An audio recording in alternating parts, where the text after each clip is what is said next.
These days, lots of homes and businesses have security systems. Nurse Marie Van Britten Brown felt unsafe with crime in her neighborhood. In 1966, she invented a system that used a camera that could look through 4 peepholes in her front door. The camera's view would then appear on a monitor. She added other features to the system, including a microphone to speak to anyone at the door, a button to unlock the door, and a button to contact the police. Today, home security systems still use elements of her design. Did you know that Jerry Lawson was a pioneer in the video game industry? He helped create the Fairchild Channel F, the first video game system with interchangeable game cartridges. This game system was released in 1976 and cost $169.95. His work led to many gaming systems that we have today. You should know about Dr. Shirley Ann Jackson. She was the first African-American woman to earn a PhD from MIT in 1973. As a physicist, she was conducted research at AT&T Bell Laboratories, been a professor at Rutgers University, and led the Nuclear Regulatory Commission. Her research paved the way for the touch-tone telephone, the portable fax machine, caller ID, call waiting, and the fiber optic cable. Now she's the president of RP Institute, whose motto is, "Why not change the world?" Have you ever ridden a tricycle? In May 1888, Matthew Cherry patented the tricycle. An earlier version was called a velocipede, which had 2 or 3 wheels. Riders moved their feet along the ground to travel. This invention evolved into the tricycle. You might think tricycles are just for little kids, but in many countries, modern adult-sized tricycles are used as a safe and fast way to travel and make deliveries. Hello. If you've ever enjoyed an animated GIF on the web, or if you've sent an animated GIF in a text message, you have Lisa Gillupter to thank for that. She was involved in the development of Shockwave, the technology that formed the beginning of web animation. Later, she served on the management team for the launch of Hulu. She also served as Chief Digital Service Officer with the U.S. Department of Education during the administration of President Obama.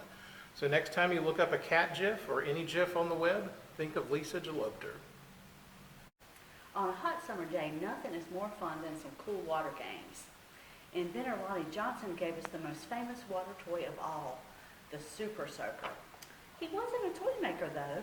He was actually an aerospace engineer with NASA. His work contributed to several space missions. In the 1980s, he was working on a new heat pump design when he accidentally shot water all the way across the room. The idea for the Super Soaker was born, and you can still buy one today.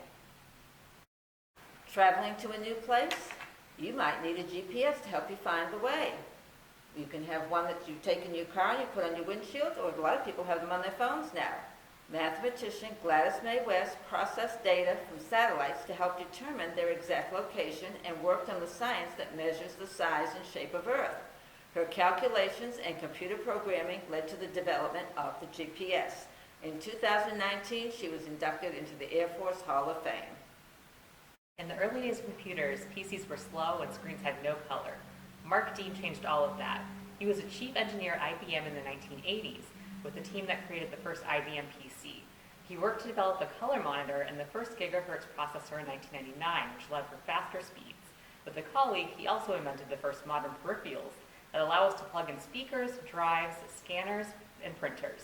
He holds 3 of IBM's original 9 patents. Hi everyone, I'm Maria Riles with the Hinkle branch of the Greensboro Public Library. I hope you enjoyed learning about some inventors. I thought we would try to create our own water toy, sort of like Lonnie Johnson did with the Super Soaker. We're going to make a sailboat. So here are some things you'll need. You'll need a pool noodle that you can buy lots of different stores during the summer. You'll need a piece or 2 of craft foam, depending on how many boats you'd like to make. And you'll need just a regular straw. Also, so you'll need some tools. The most important thing you'll need is a kitchen knife like this. So ask an adult to help you, because this is the type of knife that the edge is not really sharp, but it is a little sharp, and it's got the wavy edges. That'll cut through our pool noodle really well. You'll also need some scissors for the foam, and you'll need a ruler and pencil to draw your sail shape. So let's get started. Let me show you how this type of knife works with the pool noodle. You're going to make your slice of pool noodle about 1 to 2 inches, maybe 1.5 or so is a good amount. I'm not going to measure, I'm just going to eyeball it.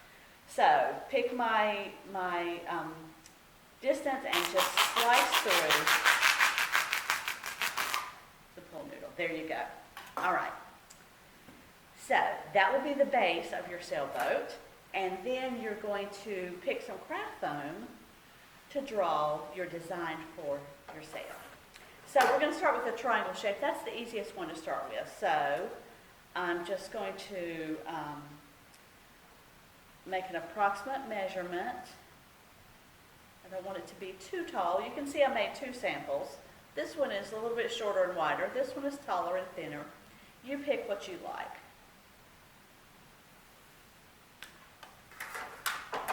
So there's my triangle, and I'm going to cut that out with scissors.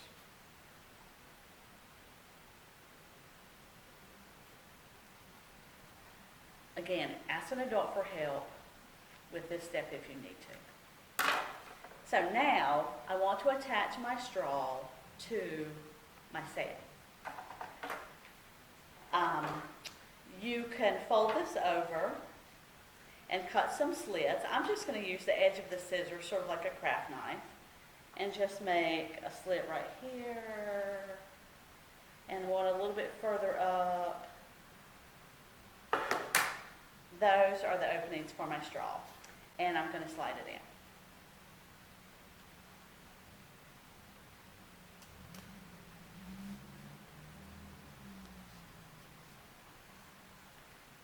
Okay, then I'm going to take my scissors again the sharper point, and make a hole for the straw to fit into the base of the boat. So just put your scissors in and twist it a little bit.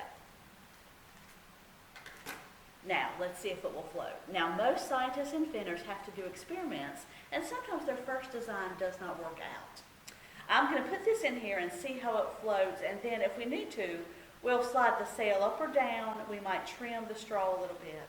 Let's see what we think. So I'm just pushing that into that hole. And let's put it into our water. It leans over. So you know what? We are going to trim that straw down, slide our sail down a little bit, trim our straw. I had the same problem with this one. I had to make my straw quite a bit shorter so that my boat would not fall over. So let's try it again. And there we go. What do you think? So you can try this project at home with some simple supplies. You can experiment a little bit. You can make a thinner slice of pool noodle or a thicker one. You can use a bigger straw and see if that makes any difference. You can cut your foam into different shapes. It doesn't have to be a triangle. It can be a different shaped sail. You can even cut your pool noodle in half. That looks like a boat shape, and that will float as well. So have fun with this project, experiment a little bit, and see what you think. There will be some take-home kits available at all the library locations. So if you want to try it and you don't have some of these supplies around the house, be sure to stop by your local library and pick up a kit to make your own water toy at home. Thanks for joining me.